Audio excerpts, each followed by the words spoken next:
César Miller, ao vivo nesta segunda-feira. Bom dia, Silmar.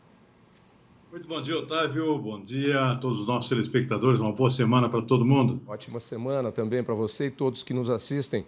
O Silmar caiu, mas a gente conseguiu recuperar o sinal da internet, que vocês viram ali, já deu umas pipocadas junto com a Karine também. Às vezes é assim, a internet, ela oscila ainda, né? Mas o mundo está completamente diferente.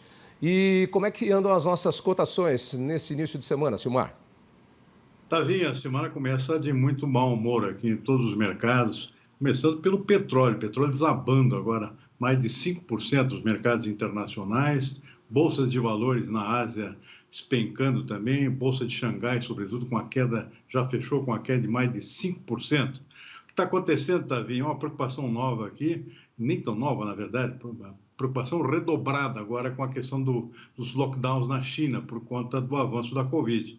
A coisa parecia ter dado uma amenizada, mas não é isso que está acontecendo. Xangai continua praticamente fechada, literalmente fechada, estão cercando praticamente prédios aí para evitar que as pessoas não saiam, num controle muito rígido aqui para evitar a expansão da Covid, um novo surto que vem afetando Xangai, a maior cidade da China, 25 milhões de habitantes, já fazem mais de 2 semanas, e agora com novos casos surgindo também na capital, em Pequim. Então, a perspectiva é que haja lockdown também na capital chinesa. Como isso está acontecendo na segunda maior economia do mundo, um grande país exportador e importador, tudo isso está provocando aqui repercussões no comércio global, na logística global e, claro, trazendo preocupações aqui para investidores do mundo todo. Então, o mercado entrou num momento aqui de retração, de compra nas bolsas, tanto do mercado financeiro quanto do mercado de commodities, uma grande aversão a riscos nesse início de semana. O pessoal caindo fora, indo todo mundo para a renda fixa, preocupação também com os juros dos Estados Unidos, por conta do aumento da inflação. Esse é outro fator que está assustando o mercado todo, na verdade o mundo todo, né? Que é a inflação nos países desenvolvidos. A inflação nos Estados Unidos é a maior nos últimos 40 anos. Na Alemanha, por exemplo, é a maior dos últimos 30 anos. Tudo isso causa preocupações com a possibilidade bastante concreta de uma retomada aqui no aumento das taxas de juros globalmente, começando pelo próprio Estados Unidos. Tudo isso faz com que o mercado mude de direção, especialmente afetando os mercados mais voláteis, que é o caso dos mercados de commodities em geral. Então, o petróleo despenca por conta desses dois fatores, mercado de commodities agrícolas também, e na outra ponta, como uma consequência natural de uma inversão de jogo, o dólar sobe. O dólar aqui no Brasil subiu bastante semana passada, está subindo bastante novamente nessa segunda-feira. Alta de 1,3% agora há pouco, R$ 4,87 a cotação da moeda americana. Havia toda aquela expectativa de que o mercado se posicionasse de forma sustentável, na casa dos 4,50, 4,60, mas não é isso que está acontecendo. O mercado está arrumando de novo para os R$ 5 diante dessa preocupação toda. Mercado de commodities agrícolas com queda generalizada, não tem nada subindo hoje. Soja caindo 1,7% agora há pouco, milho 0,4%, trigo 0,3%, algodão na Bolsa de Nova York despencando 2,1%, café 2,7% de queda, também bastante forte, açúcar menos 1,6%, suco laranja despencando 3,7% e nem o cacau está escapando, 2,4% está vindo. Então, esse é o retrato momento, um dia de muita aversão a riscos, muita preocupação com a economia global em função disso que eu citei. E com alguns outros cenários também que começam a despontar, né? A reeleição do presidente francês e a derrota da esquerda também chama atenção no noticiário hoje, eleição que foi nesse final de semana. Muita gente acreditava que ele não seria reeleito e foi reeleito na França.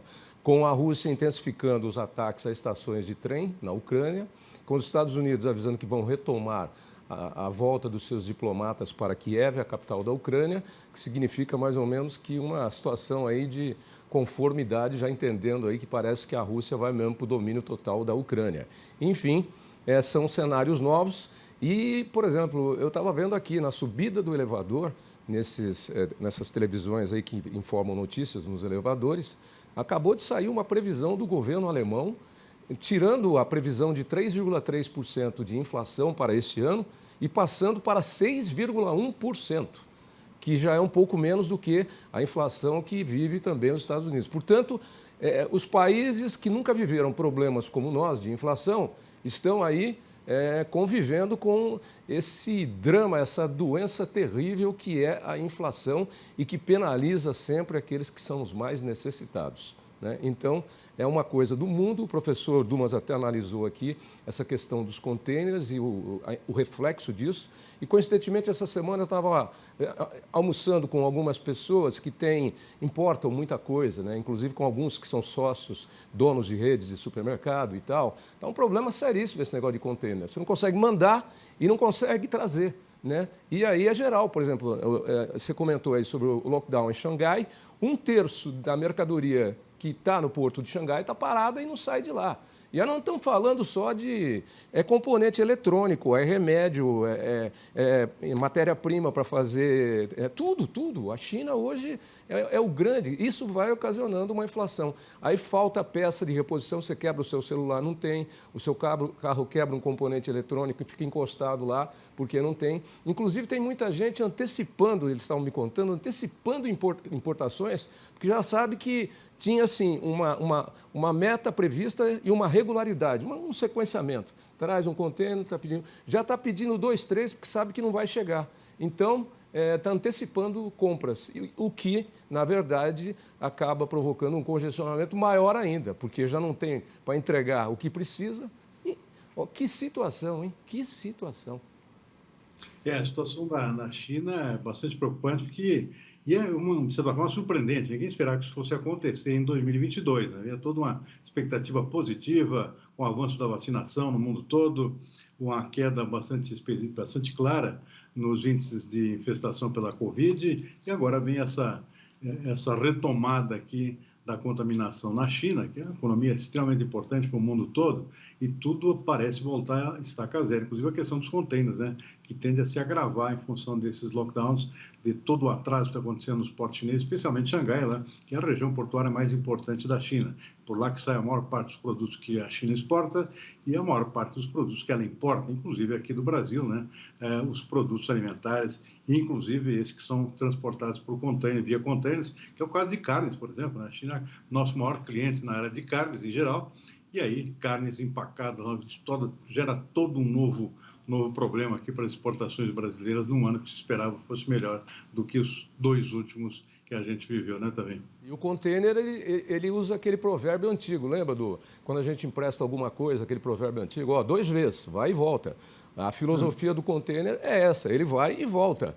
Então ele vai com carga e volta com carga. Se ele fica parado num canto, o negócio complica. Esse pessoal me dizia que o container, quando chega aqui, está com um custo entre 3 a 4 vezes maior do que o que custava há um ano e meio atrás. Sabe lá o que é você sair de $300 num container e partir para $1.200, por exemplo, só dando um número? Gente, é assustador, hein? É assustador.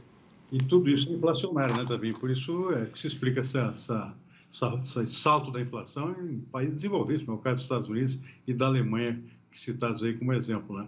Tudo fica mais caro e não tem mais volta, né? Ou seja, depois que você atinge um patamar nessa envergadura, né, fica muito difícil um retorno àquilo que seria normal, entre aspas, aqui, como acontecia antes dessa questão da Covid. Né? Mudou o mercado, mudou o mundo, né? E mais uma guerra por cima. Ninguém baixa preço. Você acabou de falar da despencada do petróleo, que já vinha caindo já há alguns dias, mas lá no meu posto de gasolina continua R$ 7,00, 6,99,9, entendeu? E o etanol nas alturas, 4,40, 4,50, 4,29, se você achar, pode 5, né? 5,29. 5,19, 5,19, 5,29. O etanol tem uma boa notícia também, que é o início da safra brasileira de cana-de-açúcar, né? Está começando agora, nesse segundo semestre, segunda quinzena de abril, e a tendência realmente é aumentar a oferta de etanol, e isso certamente vai levar a uma queda nos preços aí no curtíssimo prazo. Ajuda um pouco. Oxalá, que os anjos digam amém. Boa semana, Silmar, e até amanhã com mais novidades. Semana para todos. Até amanhã. Abraço.